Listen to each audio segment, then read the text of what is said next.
Zaskia Sungkar mau tambah anak lagi, istri Irwansyah mohon doa. Aktris sekaligus penyanyi Zaskia Sungkar akui mau tambah anak, istri Irwansyah mohon doa. Dalam penuturannya, kakak Shireen Sungkar ini mengatakan bahwa dirinya memang berencana untuk menjalani program bayi tabung lagi.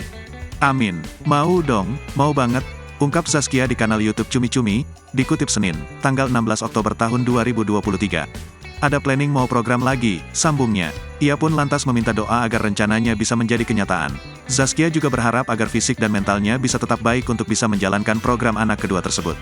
Apalagi ia juga menyadari mendapatkan momongan bukanlah perkara mudah baginya dan Irwansyah. Mereka bahkan harus menunggu 10 tahun terlebih dahulu untuk bisa dikaruniai anak pertama.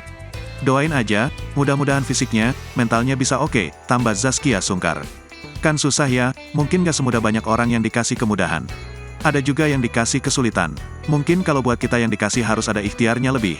Pasti kapan saja dikasihnya kita udah bersyukur, imbuhnya lagi. Istri Irwansyah ini mengakui perjuangannya untuk mendapatkan anak cukuplah sulit. Zaskia bahkan harus mengorbankan banyak hal dalam hidupnya agar dapat memiliki keturunan.